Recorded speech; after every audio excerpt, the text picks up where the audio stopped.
Welcome back to the Fourth Way Podcast.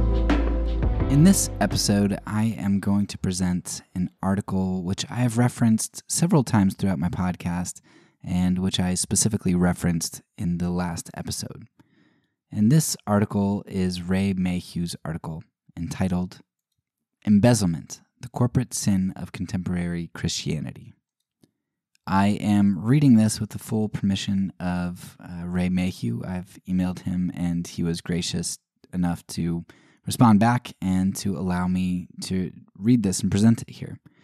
I wanted to do this because my hope is it's a fairly lengthy article, and sometimes, especially in this day and age, it's difficult for people to give a lot of attention to reading something, to sit down for an hour and read something. My hope is that by providing it in an alternative format, audio, especially if you can speed it up and stuff, my hope is that or there'll be more people who are able to reflect on this. So there are a lot of things that I could say about this article, but it's going to be a long enough piece in its own right, so I don't want to take too much time giving an introduction.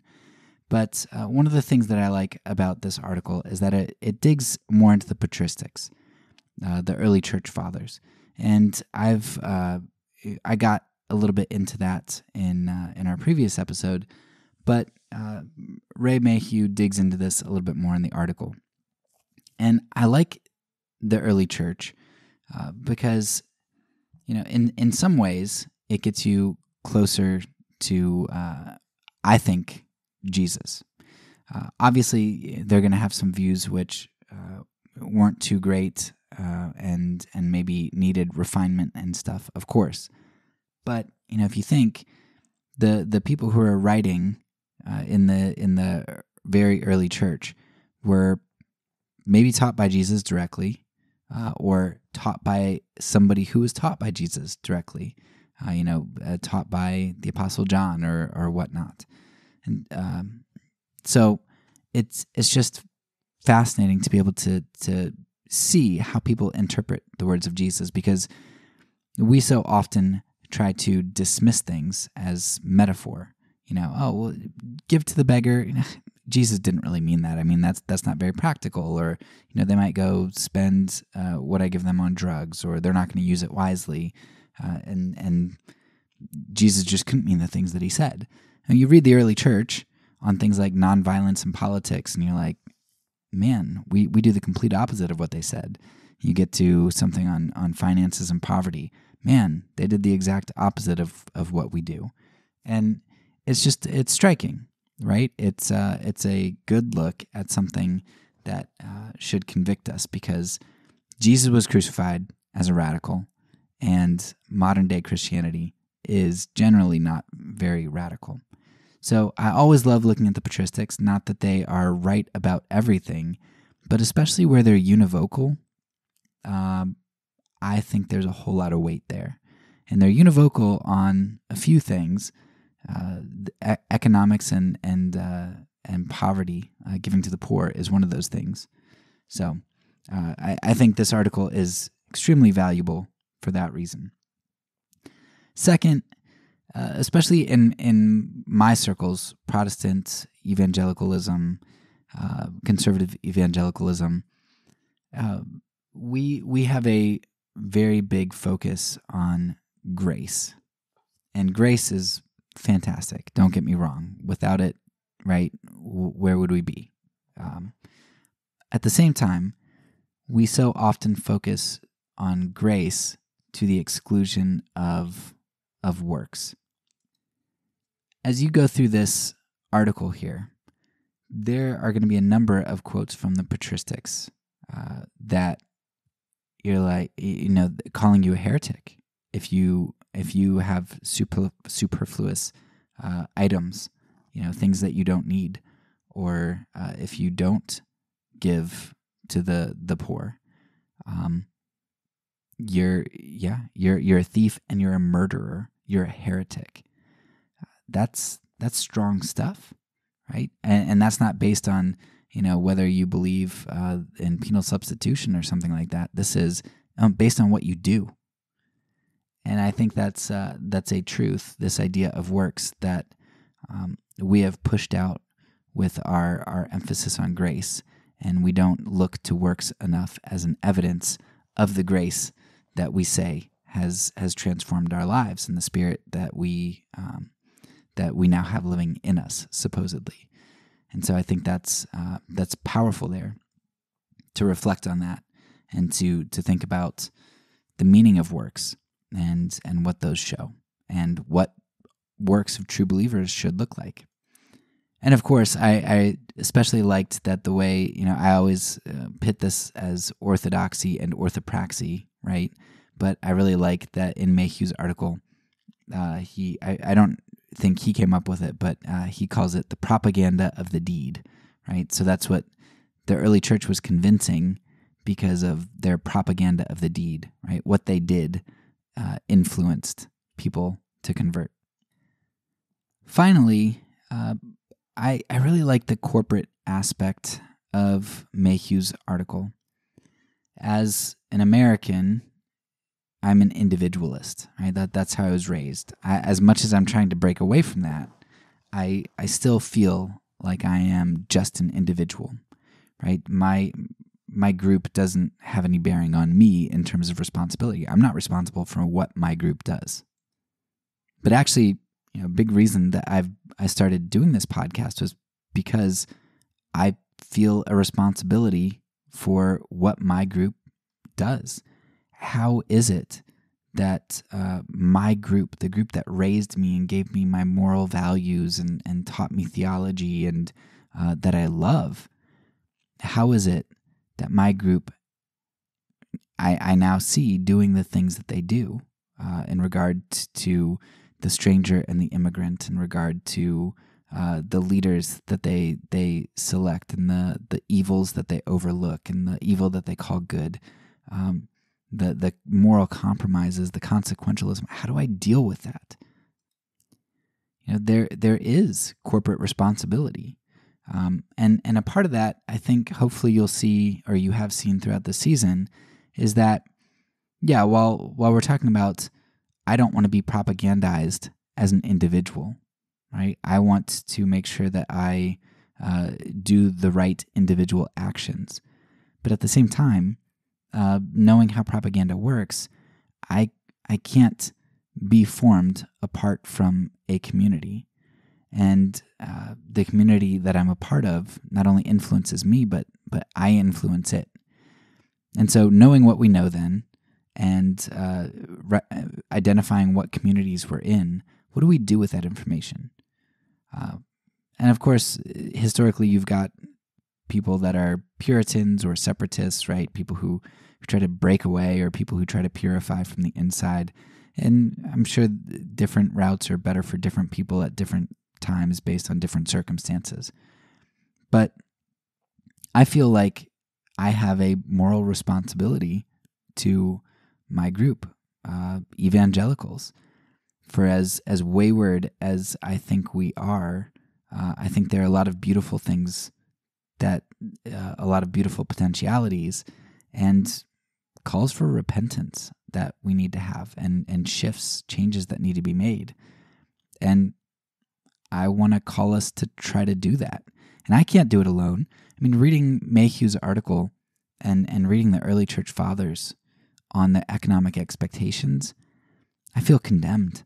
I don't know how I can possibly be accepted before God. And the terrible part about that is I don't know what to do to change that, right? I've seen that I am falling so short.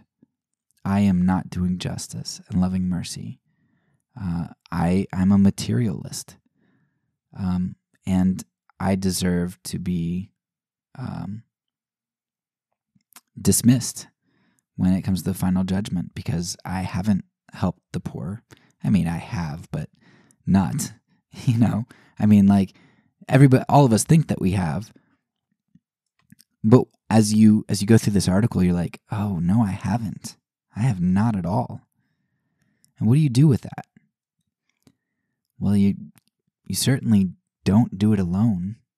You need a community that's able to instill those values in you, that has people discipling you to do that, that shows you what that type of life looks like.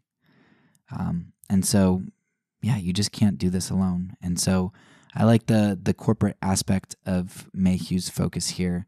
As, of course, we're thinking individually, like what can I do to change and what is my responsibility, but also thinking corporately, what can I do to change us, and how have I been shaped by the group. So finally, I would just say, in relation to our season on propaganda, this is kind of expounding on our last episode, which is where has the church come from in its view of corporatism, and the idea of wealth and business and all of that kind of stuff. And I think as you go through Mayhew's article, you're going to get a better understanding of the univocal view of the early church on the dangers of wealth, the goodness of giving to the poor, the dangers of not giving to the poor and the needy, and the dangers of comfort. It's not a new danger that the early church realized. It's something that they recognized Israel was judged for, right? Idolatry was one thing, but also the way that they treated the poor. Ezekiel tells us that the sin of Sodom, this is the sin of your sister Sodom, that she was overfed and unconcerned for the poor, right? Haughty. And that's not the sin we usually think of Sodom being destroyed for, yet it's what Ezekiel identifies, right?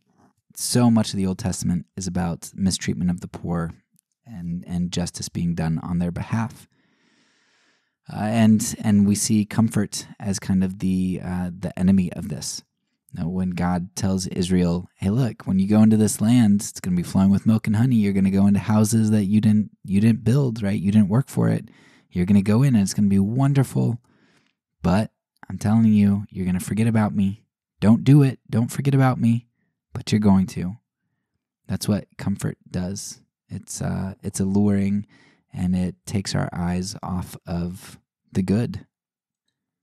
We'll definitely explore some more of this theme later, towards the end of the season, when we talk about the church and sacralism, and the comforts that came with Constantine and onwards.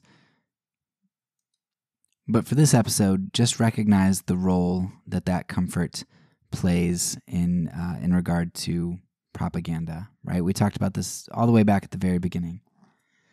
When propaganda seeks to impact you, one of the things that it does is it presents a problem, and then it identifies a problem that exists, and then it offers a solution. It offers a savior, and it gives you what you want, right? What you think you need. It's not hard then to see how over a millennia the church has fallen so far from the original view of poverty and justice and economics in the church, right? You get a little bit of wealth, you get a little bit of comfort, persecution stops a little bit, the government gives you some tax breaks a little bit, they give you some land, they take that pagan temple, and now you can have it. It's like, well, God's favor must be good. Let's keep it. Oh, we can kind of spruce it up a little bit, make it nice. Yeah, we don't need to give it all to the poor. We can, all these things, these concessions, these comforts. And then the justification, like, well, God would want me to have this, or God would want a nicer building. God would want this. It doesn't take all that long for the church to buy into all that state-sanctioned stuff and the Erastianism that ensued, and the church was co-opted by the government. Anyway, this is a much bigger issue than what I want to talk about here, so I'll end it there, and I want to leave you with Ray Mayhew's article. So here it is, Embezzlement, the corporate sin of contemporary Christianity. Embezzlement, the corporate sin of contemporary Christianity. An examination of how local congregations in the early church spent their money and the implications for us today, by Ray Mayhew. While reading some patristic documents recently, I was startled to discover that the church fathers are univocal in their insistence that the bulk of the revenue collected by the local church belonged by right to the poor. There was no expectation among them that a large percentage of what was collected by a local congregation would be used for its own maintenance and ministry. In fact, to do so would have been viewed by them as a misappropriation of funds. In the plethora of books and articles I have read over the years that champion the poor and urge believers to adjust their lifestyles accordingly, I have come across almost nothing that examines the fiscal priorities of congregations in the light of this patristic legacy. Articles abound on the responsibility of individual believers to conscientiously steward their financial resources, but silence prevails on what is the appropriate use of the sacred revenue by the church once it has been collected. I'm not saying that we are obligated to follow the example of the early church, but most of us do believe that they have bequeathed us an important legacy. We take this with great seriousness in the area of doctrine, and I am simply advocating that we listen to them with equal seriousness in the area of stewardship. The fact is that the 21st century church is very rich, not necessarily my church or your church, but the global church. And as we are all painfully aware, we live in a day when 2 billion people somehow manage to live or die on less than $2 per day. Most of us are saturated with statistics, and they can become both tiresome and depressing. And I, for one, have no desire to use them for guilt manipulation. But it is necessary to use some to set the context of any contemporary conversation on the appropriate use of church finances. According to a United Nations study published in 1998, the combined wealth of the world's 7 richest men could wipe out poverty and provide access to basic social services for the quarter of the world who live in severe need. The net wealth of 10 billionaires is worth 1.5 times the combined national income of the 48 least developed nations. However, despite commendable initiatives of Bill Gates, relief for the global poor is not likely to come from the rich and the powerful. Reggie White, in a courageous speech before the Wisconsin legislature, asserted that more money passes through our churches than is given to the federal government. While we all love Reggie and admire his forthrightness, I don't think his statistics are correct. How I wish they were. Remarkably, however, it was true in the 1850s. At that time, more was given by believers to the church than was paid by the general population to the government. Personal income and federal spending have, of course, soared in the last 150 years. But giving to the church has not increased at anywhere near the same rate. It is now average about 2.5% of personal income. In the latest edition of the World Christian Encyclopedia, the estimated personal income of Christians worldwide, Protestant, Catholic, and Orthodox, was around $15 trillion. The amount given to church and parachurch bodies was in the region of $276 billion. Not nearly what it should be, but still a lot of money. However, the big question is, when we look at that which is given to the church, is how do we spend it? The United Nations has calculated that for $35 to $40 billion per year, basic social services could be provided to all the poorest people on the planet. This includes both primary schooling and basic health care and nutrition. Reggie's point, therefore, is undoubtedly true. There are vast amounts of revenue in our midst which, if properly channeled, could have a huge impact on global poverty. Sadly, only a fraction goes in this direction. All the research indicates that the percentage of our budget given away that in no way directly benefits our members, and therefore can be channeled to missions and the poor, is decreasing year by year, now at about 15 cents of every donated church dollar. Unfortunately, it appears that we are not any more transformed in our church spending patterns than in our personal consumer spending patterns, and many now regard their giving as a fee-for-service responsibility rather than as a biblical imperative. To give just one example, from the $75 million in annual income received by some of the Protestant churches in Chicago, It is estimated that less than $6 million was spent outside the local congregations where the money was raised. Such current priorities are difficult to justify in a world where 17 million die unnecessarily every year from infectious diseases and inadequate nutrition. Biblically, all of them are our neighbors, and many of them are our brothers and sisters. Our commitment to alleviate their suffering is of highest priority if we are to effectively incarnate the message we are called to proclaim. In the face of this, a re-examination of how we spend our money in the light of the Scriptures and the practice of the early church is long overdue. As mentioned above, the assumption of most church leaders today is that we have the right to spend our revenue in ways that we believe would be most beneficial to the work for which we are responsible. Budgets are drawn up, employees paid, buildings built and maintained, and missionaries supported. This is the way things are done, and as long as there is an annual audit and no misappropriations of funds, all is well. But is it? All of the above is built on two assumptions that are rarely, if ever, questioned. The first is that the revenue collected is ours, belonging by right to the congregation that gave it, and who now, therefore, has the right to spend it. The fact that some churches tithe their income and give away 10% to other ministries only reflects how deeply we believe it is ours to use in the first place. The second assumption is that how this money is spent is a pragmatic decision that varies from congregation to congregation and culture to culture, depending on the perceived needs and objectives of each local church. I believe that both of these assumptions needs to be re-examined in the light of Scripture and church history. It has been well said that the reason we study history is not simply to find out what happened, but to discover who we are. In the area of economic justice and the use of church revenue, there is no better way to discover who we are than to read the early patristic writings. The record is unambiguous. Church revenue, prior to Constantine, was used both locally and in other parts of the empire, primarily for the welfare of the sick, the poor, the imprisoned, the widow, and the orphan. The local congregation did not expect a large percentage of what was given to be used for its own maintenance and ministry.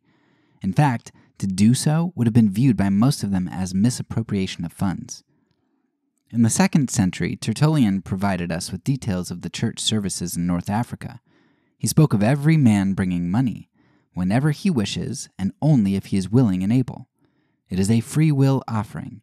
You might call them the trust fund of piety. They are spent on the support and burial of the poor. Justin Martyr provides us with similar insight from the 2nd century practice of the Roman Church.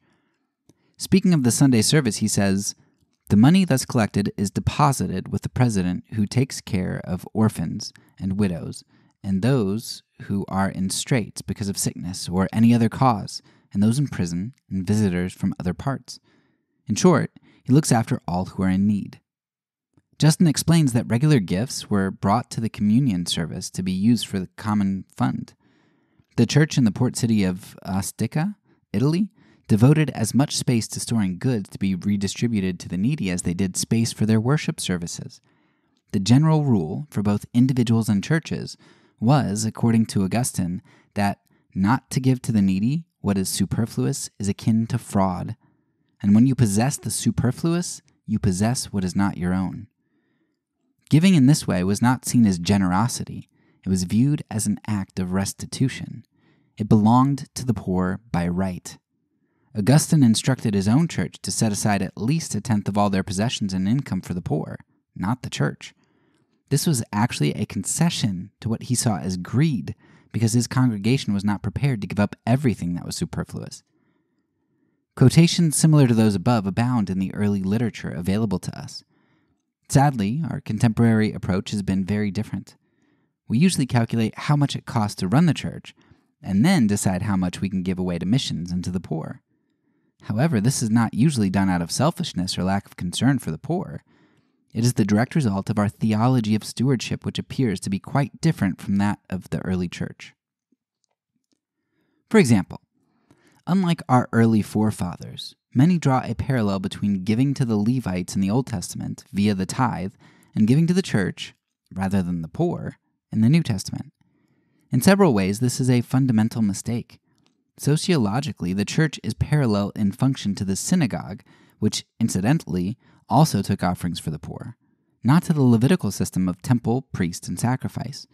The religious infrastructure centered on the tabernacle or temple no longer exists and has no physical or financial parallel to the church. While theologically we are the temple of the Holy Spirit, we operate functionally more like synagogues in our local communities. Therefore, a parallel between giving the tithe for the maintenance of the Levites and temple under the Old Covenant and giving it for the maintenance of the church and clergy under the New is tenuous at best. A more appropriate parallel might be between giving to the rabbi in the synagogue and the pastor in the church. However, rabbis did not qualify as recipients of the tithe, and until the medieval period, most would not accept any payment whatever for their services. We should also not miss the obvious. When the Old Testament tithe was given, it was given away to others. It was given to the Levites, a tribe to which those doing the giving did not belong. In contrast, when I give to the church, it is not given away at all. I am the church. Revenue given to the church directly benefits me as a believer in providing pastoral care, Bible teaching, family counseling, facilities for my children, and a building for me to worship in. In that sense, very little is given away. Most of the money I give to the church is spent by the church on meeting my needs and those of my family. For this, I am very grateful. However, I am also suspicious as to whether I am a valid recipient of such expenditure.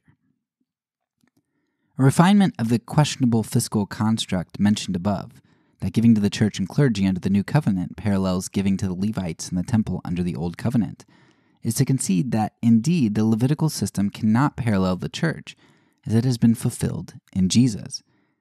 But then to argue that a meaningful parallel can be drawn between the financial support of priests, as distinct from Levites, under the Old Covenant dispensation, and the support of the clergy under the New.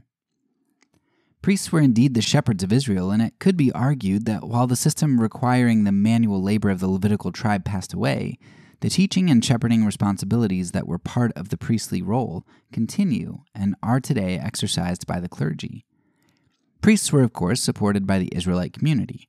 The house of Aaron made up about 5% of the Levitical population and received a tithe of the tithe.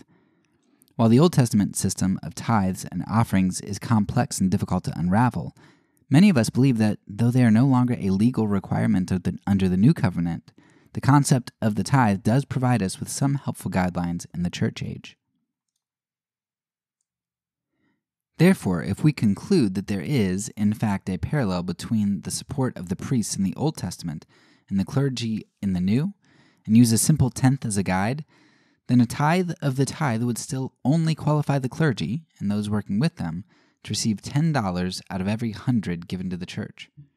It is my contention that the poor should be the primary recipients of the remainder, not the demands of an ecclesiological infrastructure. On average, $85 out of every 100 given to the church is spent internally, leaving only 15 to be given away on causes that in no way directly benefit our members. With the exception of 1 Corinthians 8:13, which I will discuss below, neither the apostles or the ancient church seemed to make these Old Testament comparisons in developing their fiscal policy. However, surprisingly, they did make a direct comparison with the Old Covenant in developing their theology of the poor. Their radical posture of generosity towards the needy was a continuation of what was already initiated under the Old Covenant. The care for the destitute and disenfranchised under the Mosaic legislation was, as we know, in stark contrast to their exploitation in the surrounding nations. Laws governing the gleaning of fields, loans without interest, the remission of debt, and the provision of Sabbath and Jubilee years were unique to Israel and set her apart as a society. When the Talmud was eventually written, it reflected this tradition by proposing that 1/5 of one's possessions be given to the needy, and devote an entire volume to the appropriate use of the tithe and the rights of the poor.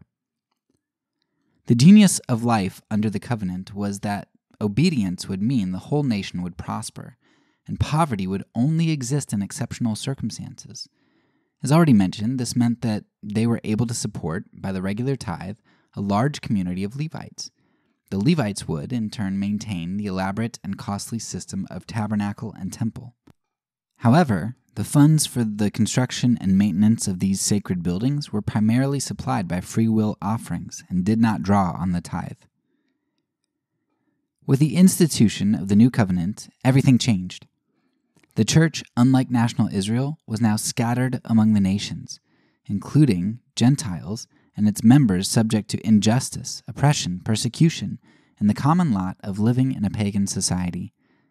The Mosaic provision for God's poor in the Old Covenant, gleaning, loans, Sabbath, and Jubilee years, etc., was no longer available for God's poor, found throughout the empire. However, as the New Covenant community, they had the advantage of being free from the financial burden of maintaining a Levitical tribe, along with the elaborate ceremonial system that went with it. This meant that the provision for God's poor among the nations could now come from the income that previously went towards maintaining the old ceremonial system. The mechanism under the New Covenant for the equity that was available under the Old would be the redistribution of wealth through the tithes and offerings of a church released from the burden of Levite, temple, sacrifice, and ceremony. While to my knowledge we cannot establish with absolute certainty the theological connections made by the ancient church between giving under the Old Covenant and giving under the New, examples abound that illustrate at least some of their thinking. For example, Irenaeus in the 2nd century argues that the teachings of Jesus did not abrogate provision for the poor in the Mosaic Law, but rather enlarged and extended them, and that instead of the law enjoining the giving of tithes, which would go to the Levites, Jesus tells us to now share all our possessions with the poor. Many of the sub-apostolic documents from a very early date attest to the parallel between giving to God via the Levites under the Old Covenant and giving to God via the poor in the New Covenant. Lactantius, early in the 4th century, forges the same connection in exhorting the church to give their resources to the poor. He calls on them to bestow your riches upon the altar of God. This is another example of how giving to the poor in the New Covenant was viewed as equivalent to giving to the altar under the Old. Prior to 70 AD, for Jews living in Babylon, Rome, or Athens who could not go regularly to Jerusalem to offer sacrifices at the temple, giving alms was seen as an acceptable substitute, a spiritual sacrifice equally acceptable in the sight of God. The same concept was embraced in later Judaism when the temple was no longer standing. The term hekdesh, which had originally referred to property consecrated to God or dedicated to the needs of the temple, came to mean property consecrated for the poor, or to the synagogue, which in turn cared for the poor.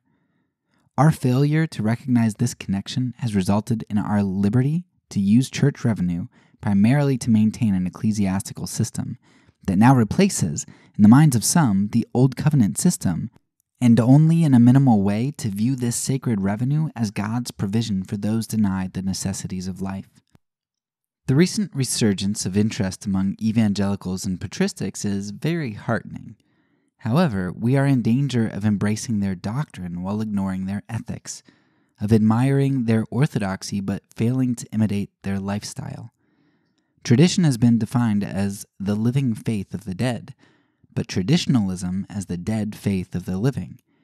It is imperative that we, as those responsible for the finances of the contemporary church, abandon our traditionalism, which has been content to do so little for the global poor. We need to rediscover the great tradition of radical commitment to redistributional justice that was expressed so beautifully in the lives and theology of the Church Fathers. It is not surprising that, after immersing himself for a lifetime in the patristic writings, John Wesley wrote his now famous lines that any Christian who takes himself for anything more than the plain necessities of life lives in an open, habitual denial of the Lord. As we know, he practiced what he preached by giving most of his income away, wearing inexpensive clothes, and eating only simple food. If I leave behind me 10 pounds, he wrote, you and all mankind bear witness against me that I lived and died a thief and a robber. Strong words, but a faithful echo of patristic orthodoxy and ethics. As I have mentioned, there is no necessity for us to embrace the example of the Fathers. We are at liberty to argue for a much more affluent lifestyle in an age shaped by very different economic structures. as Dinesh D'Souza ably does in The Virtue of Prosperity. However, in the light of global poverty and the worst public health crisis in human history, the AIDS pandemic is now claiming the lives of 6,500 Africans every day, many of them innocent women and children with no access to antiretroviral drugs. It is important for us to at least be aware of the ancient legacy of radical stewardship. In establishing such priorities, the early church did not deny that the laborer was worthy of his hire, and that some elders deserved double honor, interpreted by many commentators to allude to some sort of financial compensation.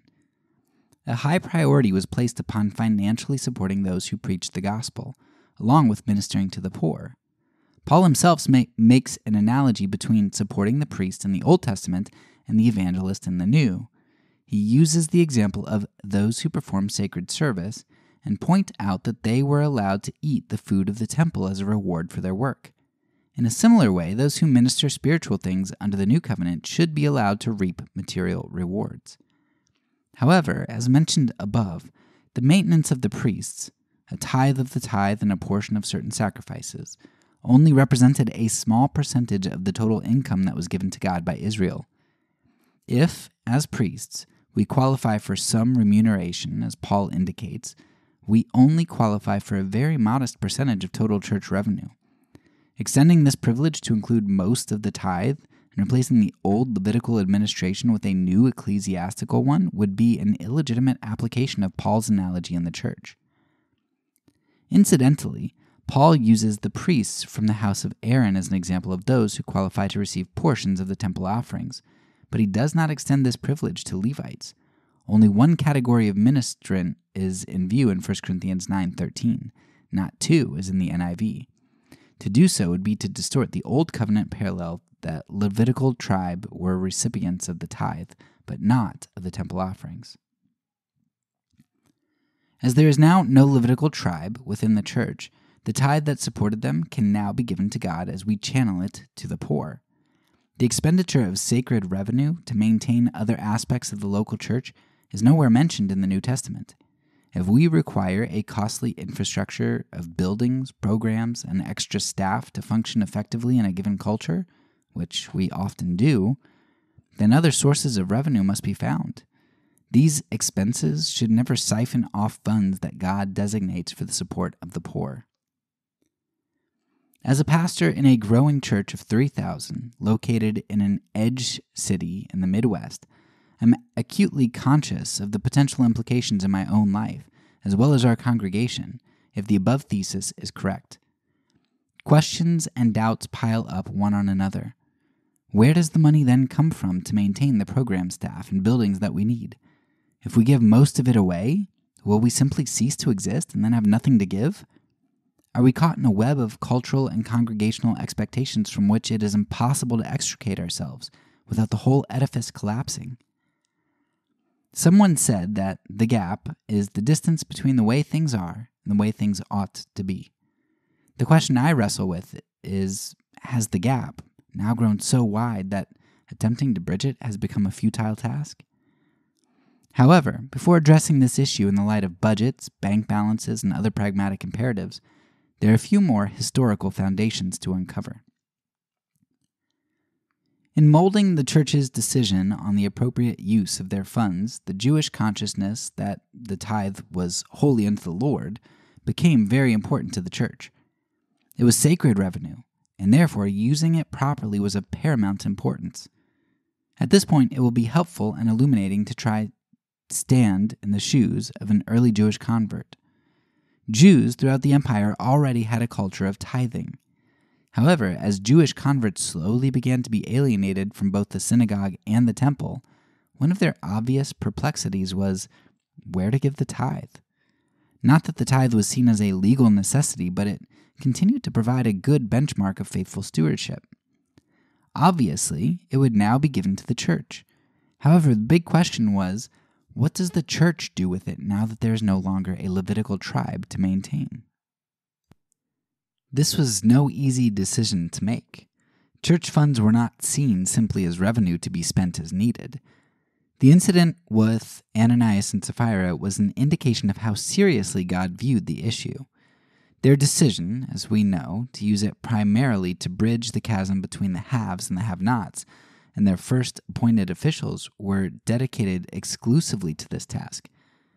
However, why they chose to do this was a deeply theological question. It had to be. In the issue of the sacred revenue, they were conscious of standing on holy ground and handling holy things. If the early church had possessed the political freedom to build churches, employ staff, and run programs, they probably would have done so. However, with the exception of supporting those who preach the gospel, which we will come to later, Jewish believers would not have seen building churches and employing staff as a valid use of the tithe. Revenue would have to come from elsewhere. How to use what was holy unto the Lord was not theirs to decide. Their decision to give it to those degraded by hunger and disease had a huge evangelistic impact, but this was not the motivation for their actions. However pressing the need or valid the cause, the tithe was not seen as theirs to redirect as needed. They gave it to the needy because they understood it as belonging to them by right. The bulk of their funds did not even go into the missionary enterprise for which they both lived and laid down their lives. It went to those lacking the basic necessities of life. They were examining Scripture in the light of Christ, and it was reshaping their understanding of justification, the law, the prophets, the temple, the priesthood, and the tithe. Their conclusion that it should now be given to the weak and destitute was as considered as weighty as Paul's in defining the doctrine of justification. The fact that there is more about money and possessions in the Gospels which they wrote than there is about heaven and hell reflects how deeply they pondered these issues. It is safe to say, from the tithe and the attention that they devoted to it, that for the fathers, the problem of poverty and wealth was the most important specific social issue that the early church faced, as indeed it has perennially been. Some may object that, even though tithing was practiced by Jews, it would not have been known among the Gentile converts. While this was initially true, although tithing in the ancient world to king or sanctuary was not unknown, it is obvious from the response of the Macedonian churches that sacrificial giving was seen as normative, even among the Gentile converts. See 2 Corinthians 8 and 9. No doubt, as these churches matured and discovered their Old Testament heritage, tithing would have become a guideline for them, as it had for many of us, most of whom are as Gentile converts. The early patristic writings enthusiastically endorsed the provision for the poor under the Mosaic legislation, and then go far beyond the tithe in championing the rights of the destitute. Today, if we are going to teach the tithe as a benchmark of faithful stewardship, we need to also teach how the early church used these trust funds in ministering to the needy. There was one further legacy that was instrumental in developing this commitment to economic sharing in the early church. The wisdom literature of Israel unequivocally asserted that to give to the poor is to lend to the Lord.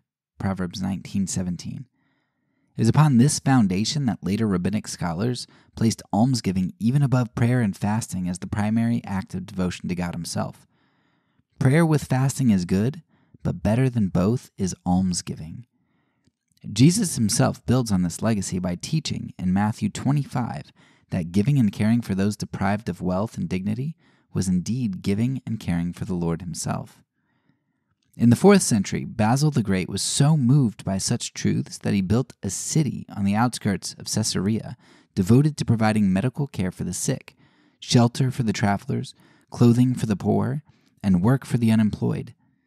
In describing Basil's work, Gregory of Nazianzus instructs his readers to go forth a little way from the city and behold the new city, the storehouse of piety, the common treasury of the wealthy, in which the superfluities of their wealth, aye, and even their necessities, are stored.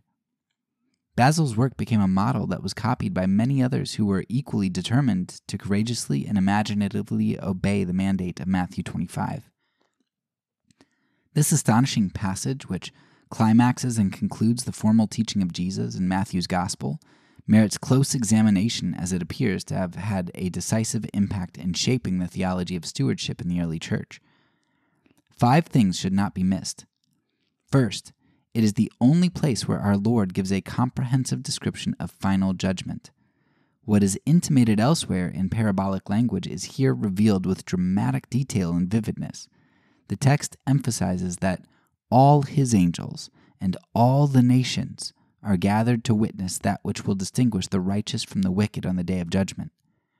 Second, the most striking structural feature of the passage is that the list of 6 basic needs characterizing all those bereft of basic human rights, hunger, thirst, stranger, naked, sick, and in prison, is repeated no less than 4 times. Such a catalog is as contemporary now as it was then. Almost all human suffering is embraced by the 6-fold catalog of human heartache. Third, on the day of judgment, the people of God will be identified as those who ministered to these specific needs. This should not surprise us. Giving food to the hungry and providing clothing for the naked was uniquely regarded as the work of the righteous in the Old Testament. We usually define righteousness by what we don't do, a catalog of misdemeanors, but here is defined by what we do, specifically on behalf of the needy. Righteousness is proactive. Many righteous acts can be identified all the way from prayer and fasting to giving one's body to be burned. However, only one is used at the great assize, our actions in relieving human suffering. This is what will identify us as the community of faith. Fourth, the Jews used the word tzedakah, both for righteousness and almsgiving. Giving alms and being righteous were considered one and the same thing. Jesus endorsed this and used it as the criteria in separating the sheep and the goats at the end of the age. It is insightful to substitute almsgiving or generosity for righteousness in certain New Testament passages. Romans 14:17, for example, becomes, "The kingdom of God is generosity, peace, and joy in the Holy Spirit." Finally, the Matthean passage is also significant because Jesus tells us without any ambiguity that God views ministry to the neglected and oppressed as the mechanism by which we can minister to Him. As we have seen, this came as no surprise to the Jews who already understood giving to the needy as giving to God Himself. Their literature abounds in affirming the truth of Proverbs that to give to the poor is to lend to the Lord.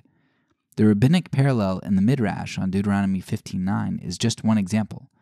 "My children, when you give food to the poor, I counted it as though you had given it to me."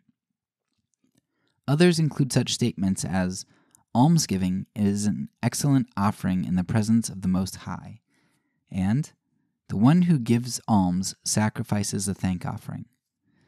Tzedakah was not only the manifestation of a righteous life, it was also understood as the mechanism by which the pious Israelite could give to Yahweh Himself. Jesus builds on this legacy with His words, "Inasmuch as you have done it unto one of these, the least of my brothers, you have done it unto me." What shocked His hearers was not that ministry to those in dehumanizing poverty was regarded as ministry to God Himself. This was something they already knew. The shock was that Jesus now assumed the role of deity as the recipient of such ministry, and the role of the eschatological judge, a right restricted to Yahweh Himself. Today, for us, His claim to deity is clear. What we need to recover is what His hearers already knew, that by giving to the poor, we can give to the Lord Himself. Not to do so is to deny Him what is by right His, and to thereby risk finding ourselves among the goats, not the sheep, on the day of judgment. In the late 4th century, John Chrysostom echoed Matthew 25 in lamenting, "Thou hast been bidden to give freely to the hungry, but thou dost not count him deserving even of a loaf.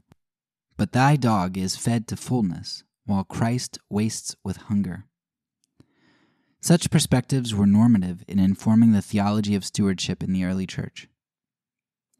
As I have said, with the arrival of the New Covenant, the avenue of Levite, sacrifice, and temple were terminated as mechanisms by which believers could give to God. But another still remained that they were all familiar with: tzedakah, giving to the poor. Now freed from the burden of the Levitical tribe and the ceremonial responsibilities of sacrifice and offering, their gifts to the hungry and hurting became the conduit by which they ministered to their Lord. They firmly grasped that by giving generously to the poor, they had the joy of giving to Jesus himself. This paradigm would eventually be developed by the Church Fathers into an entire theological rationale for giving, and one championed in our own day by the likes of Mother Teresa and the Sisters of Charity. Although the realities of poverty are not new to me, I became a Christian while living in an Indian village when I was 18. I was still jolted by an article written by Maggie O'Kane, a journalist with The Guardian Weekly, after she had just returned from Niger, which now has the dubious distinction of being the poorest country in the world. It deeply moved me and merits quoting at length. Quote, "The sieve maker's daughter, Zenuba, has half a face. The rest has been eaten. She has been visited by the sickness the ancient Greeks named the grazer, for it grazes steadily through the muscles and tissues in the bones. The grazer was last seen in Europe when it visited the children in the Nazi concentration camps. In Niger, there is no war, famine, or pestilence, but the grazer is kept supplied with children by the starvation diets and the collapsing health system caused by the pressure of international debt. In the beginning, all she needed was antiseptic cream and a mouthwash, but without them the grazer ate through her young face, first her lips and gums, then tugging her eye out of shape, sucking on the edges of her pupils, threatening to steal her sight. One day the rotting flesh fell away, leaving her baby teeth and her pink, healthy tongue exposed. The grazer likes children around 2 years old, gentler skin, softer layers of tissue, easier to settle in. It's carried by ordinary bacteria in ordinary mouths and could be kept at bay by the sort of medicines a child in the West is given for a cold. 80 to 90% of them starve to death fairly quickly within a year because the muscles in their jaw are eaten away, and they can't eat, so they just disappear."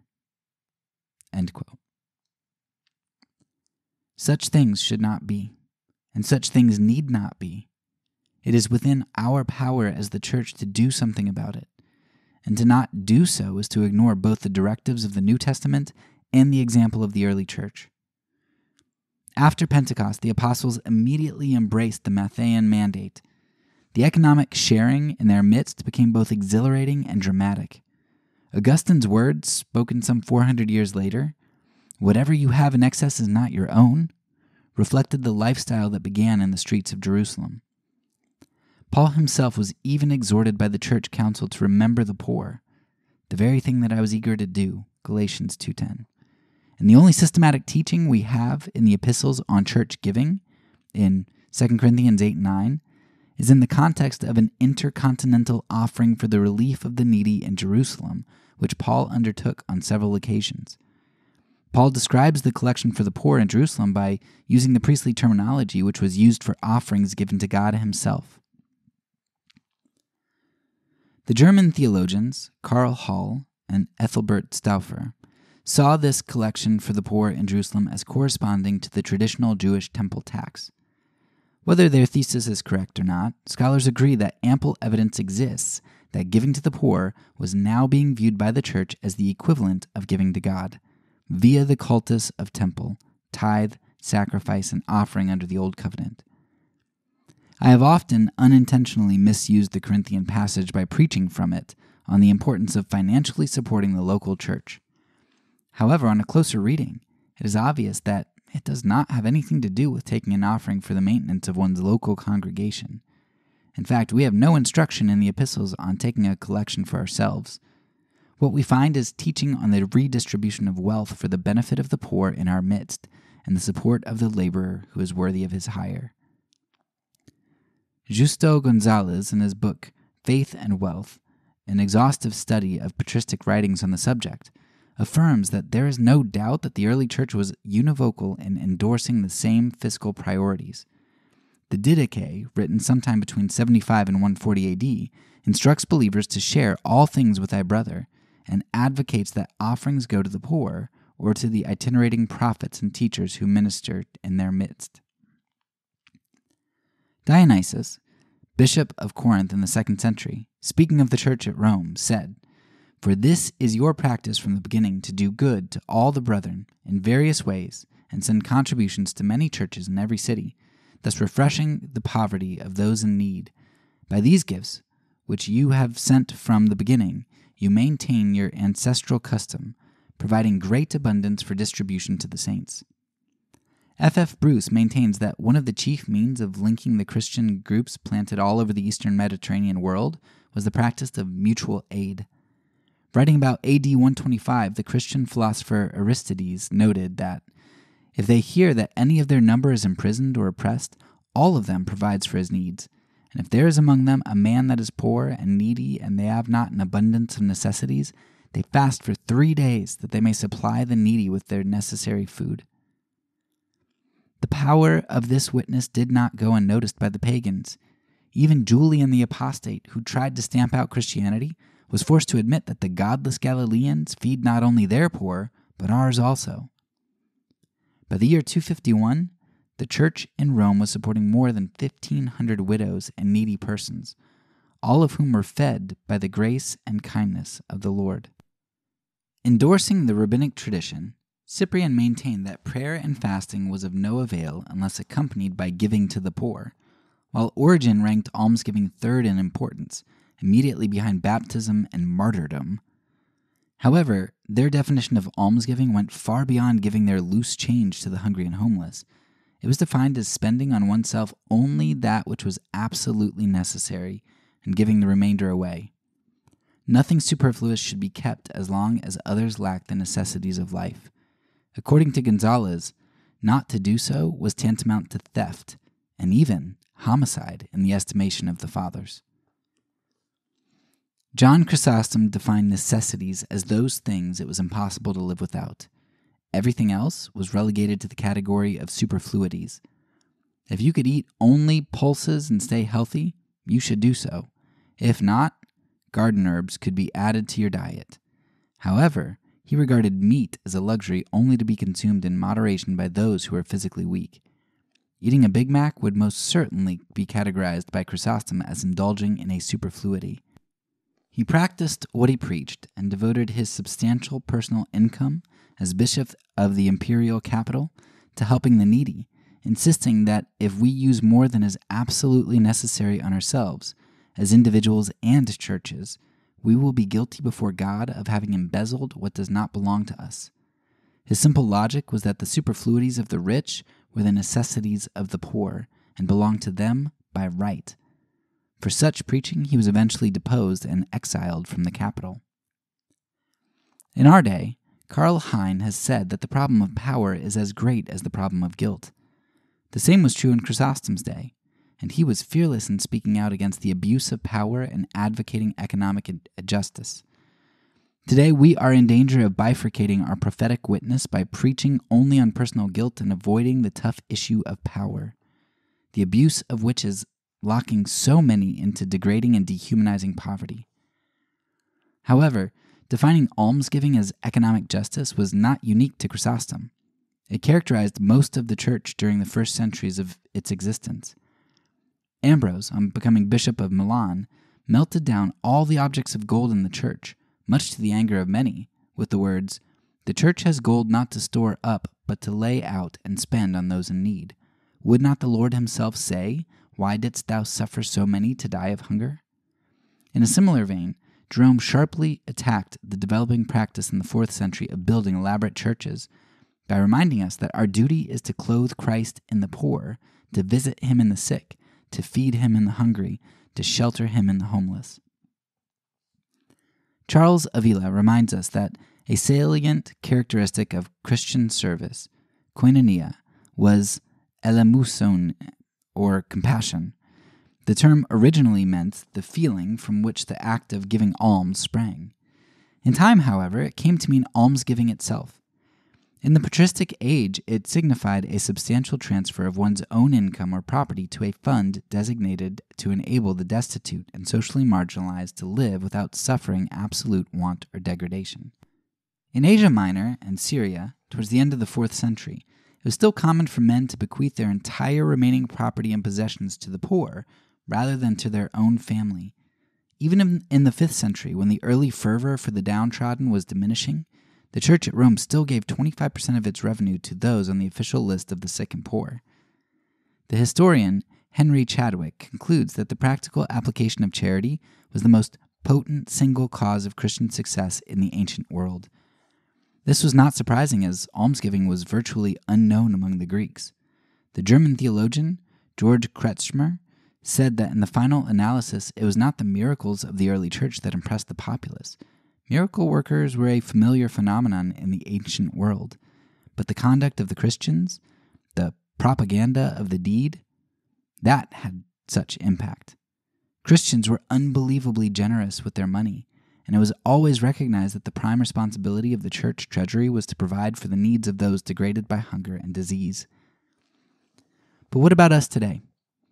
Should we, and can we, recover the ancient priorities embedded in our heritage? Enmeshed as we are in our contemporary church culture, can we turn the clock back, or does our social context compel us to adopt different fiscal priorities? Are any attempts in the 21st century to make comparisons with the early church both inappropriate and futile? The pragmatic reasons why the ancient church was able to redistribute most of its revenue to the needy are obvious. Christianity was a religio illicita, and therefore could not legally own buildings or lands. They met for the most part in private homes. The number of remunerated church workers was small, as local ministry was usually in the hands of unpaid elders. The church understood that they were a holy priesthood, and every member was therefore mobilized in ministry and mission. Those who were in the full-time ministry were mainly itinerant evangelists and were remunerated from a variety of sources, which included free hospitality, gifts from the churches, and when necessary, these itinerants simply supported themselves from their own earnings. We see an early dividend system emerging in North Africa in the time of Cyprian, but there is no early evidence, to my knowledge, of local churches paying salaries.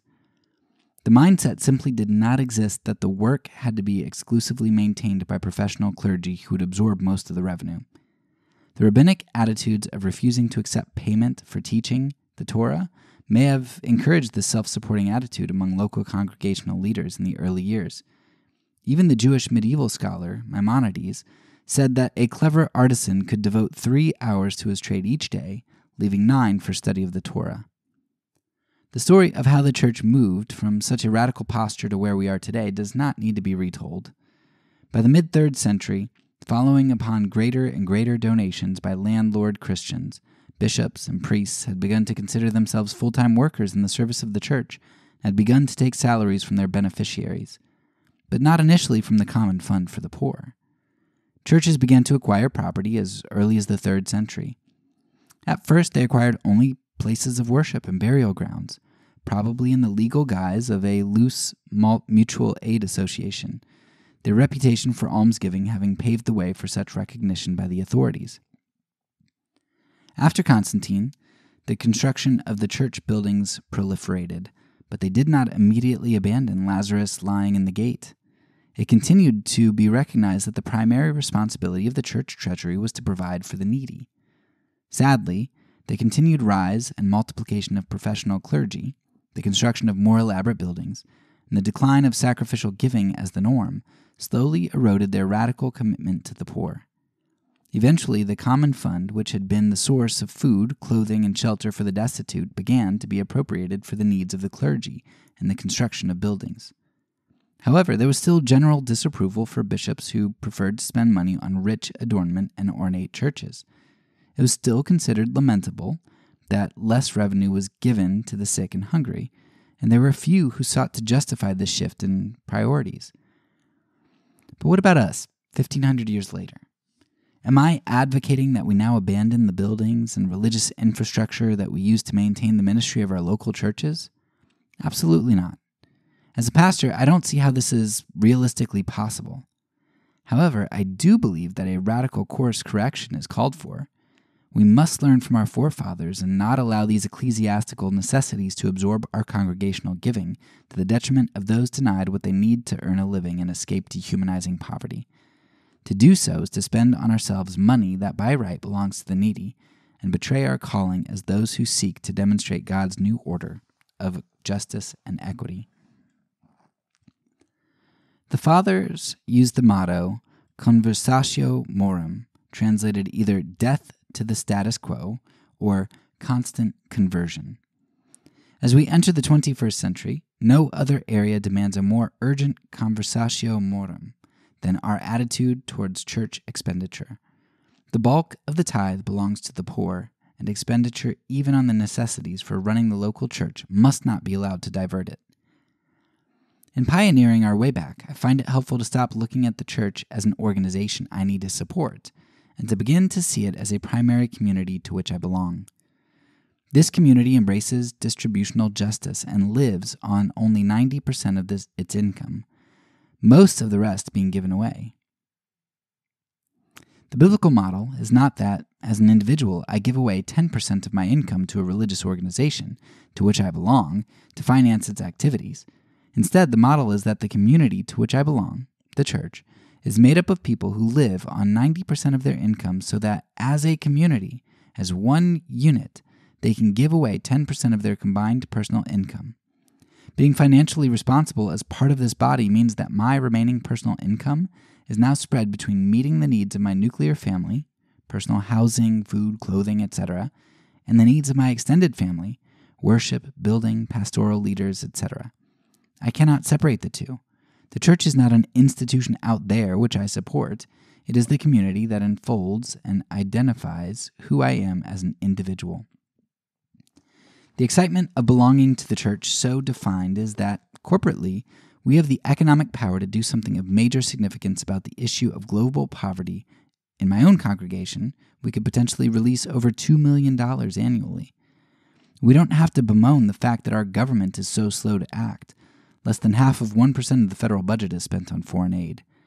Through the cross, God has created a body that has within it the economic resources to provide affordable housing, long-term community development, and primary health care to everyone who needs it. Universal primary education would cost $8 billion a year, roughly what the world spends on arms every 4 days, or half what parents in the U.S. spend annually on toys for their children. This might mean that, as believers, we will have to break rank with consumerism, live more frugally, and do church more simply. But this will only help us to express the types of community we are committed to become, a community which lives sacrificially, gives away generously, and resources all those bereft of their basic human rights. One of the reasons I personally believe the church members in the United States don't give more generously to their churches, on average 2.52% of their personal income, is that giving is usually done out of a sense of obligation, and therefore generates very little enthusiasm, even among the committed. After all, there are dozens of good churches in most of our cities, the majority providing good preaching and pastoral care. To give sacrificially simply means to maintain the one that I prefer, and I can hardly provide a passionate motivation for costly generosity there. However, if we radically restructured our fiscal priorities, and it became known that most of our money went directly to emergency food relief, primary health care, agricultural development, and micro-enterprise projects among the poor, I believe that the amount given would drastically increase. In my own church, when we put a dollar amount on how many blankets can be purchased, prosthetic limbs manufactured, meals served, and wheelchairs purchased before taking an offering for disabled children in Kenya or the victims of war in Afghanistan, our giving has risen dramatically. Most people want to invest their lives in changing the ugly specter of malnutrition and disease that is all too common on the nightly news. As the church now operates, the society around us is astonished at how much we spend on our operating costs. If we were seen instead as a group whose first fiscal priority was to empower those living in degrading poverty with the education and the tools they need to get jobs and feed their families, the evangelistic impact in our communities would be massive. We can, of course, continue to justify almost any expenditure for larger buildings, multiple programs, extra staff, and media saturation under the banner of reaching our community for Christ. However, if the guidelines of the New Testament and the example of the early church mean anything, we have to examine these expenditures in the light of more sober global realities. America is not only one of the wealthiest nations on earth, it also has within it more churches, Christian colleges, radio stations, bookshops, and parachurch ministries than anywhere else on the planet. While it can't be denied that more needs to be done. No one in America is without access to gospel truth. Continuing to pump multiple millions and reaching the same population pool without reference to the global poor and those without any access to the good news is to violate the New Testament guidelines in using sacred revenue. As we have seen, except for the reference to some elders being worthy of double honor, the texts on the use of money center on giving to the poor and the support of those who we would describe today as missionaries. Tertullian, in defending Christianity, asserted that Christians spent more in the streets among the poor than the pagans did in their temples. No early congregation of believers in the Mediterranean world would have lavished their money on their local congregational expenses in the way that we do, even though they too could have justified it as a valid expense in reaching their community. In the light of Matthew 25 and the Great Commission, they steadfastly refused to consume sacred revenue on themselves.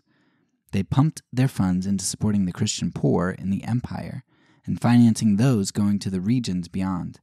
And it was, of course, this example of extravagant generosity that gave their local witness such impact and credibility.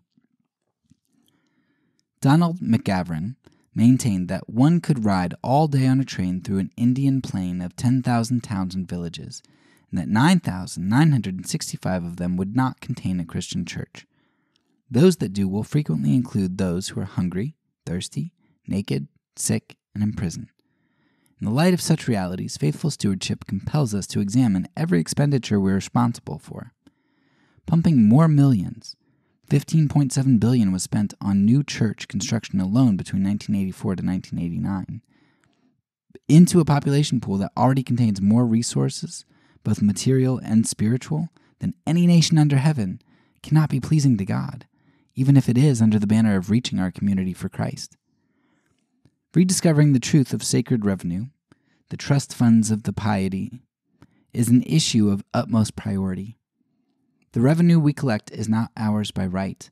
We are simply the community that has the responsibility of redistributing it on the Lord's behalf. Like any bank, we might need to use a percentage in order to do this efficiently, but no bank would spend most of the money deposited on its operating costs. We need the courage to take a fresh look at Scripture and church history and determine how much we are obligated to give away to those denied the necessities of life, and then to address the issue of how we can financially maintain the local work in a way that is both sensitive pastorally and effective evangelistically. I must confess that I bounce between two extremes in wrestling with these issues. One is to simply give up because our way of doing church is now deeply established and difficult to change. The other is to immediately and decisively, overnight, radically realign our fiscal policy. Neither is the path of wisdom. A radical realignment of how we spend our money, along with discovering imaginative ways to generate the extra income necessary to cover our operating costs, can only happen incrementally. Feasibility studies need to be done, and congregations have to grow in vision and passion for the poor. Perhaps a local church could make such a paradigm shift in 5 to 10 years, but even if it takes 15 to 20, it is still worth the effort. World poverty is not going to go away. Christians today have a total annual income of over $10 trillion, and yet 34,000 children continue to die every day of hunger and preventable diseases. 1.3 billion live on less than $1 a day. All of them are our neighbors, and many of them are our brothers and sisters. The wisdom literature of Israel warned that whoever deprives the needy of bread is a murderer, and the fathers insisted that he who is able to succor one on the point of perishing and fails to do so, kills him. If what we handle in sacred revenue is not channeled to Lazarus sitting in the gate, we will not be guiltless before God. 75% of Rwanda's population is comprised of widows and orphans from the appalling genocide of 1994. World Relief's shelter program has provided 4,000 tin roofs for them. The head of their project, Pierre, will normally greet a widow with the words, "This roof comes as a gift from Jesus, provided by his people around the world." Such acts of kindness underpin our verbal proclamation of the gospel and make it credible to a watching world. The need is to multiply them on a massive scale. Many of the present economic relationships in the worldwide body of Christ are both unbiblical and sinful. The way back will not be easy. Programs and expenditures will have to be reevaluated in the light of new priorities and contemporary strategies developed to finance local church necessities.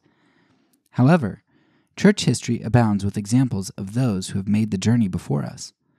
Authors like Ron Sider continue to place before us sensible and practical guidelines of what can be done in partnerships with the poor that not only provide them with long-term community development, but also would eventually benefit the American economy. It takes only $500 to create a new job among the poor and improve the living standards of a family of 5 by 50% within 1 year. If 1% of the worldwide income of Christians was used in this way, we would create 200 million jobs in 1 year, eliminating poverty among the billion people and empowering them to eventually purchase goods and services from the United States. Reducing our consumption and investing wisely in projects among the poorest of the poor is not only Christian compassion, it would also be to our long-term advantage economically. Richard Hayes, in his much-acclaimed book, The Moral Vision of the New Testament, concludes that no matter how much hermeneutical squirming we may do, it is impossible to escape the implication of the New Testament's address to us. Imaginative obedience to God will require us a sharing of possessions far more radical than the church has ordinarily supposed. For the church to heed the New Testament challenge on the question of possessions would require nothing less than a new reformation. Ignatius characterized heretics as those who had no care for the widow, the orphan, the oppressed, the hungry, or the thirsty. By his criteria, perhaps we are indeed heretics, and a new reformation is long overdue. In my own church, 24% of our budget of $5.4 million is now used for inner-city and cross-cultural ministry. I recently met a missions pastor whose church gave over 50%. We have 2 pastors on staff pioneering projects among the urban poor, another heading up our cross-cultural outreach, and a 4th focusing exclusively on mobilizing resources to our adopted people group in Central Asia. We still have a long way to go, but we are further forward than we were 2 years ago. In administering the trust funds of piety, the challenge of the 3rd millennium is to get back to where we were in the beginning of the 1st. And if we, the richest Christians in the history of the world, can't do it, then who can?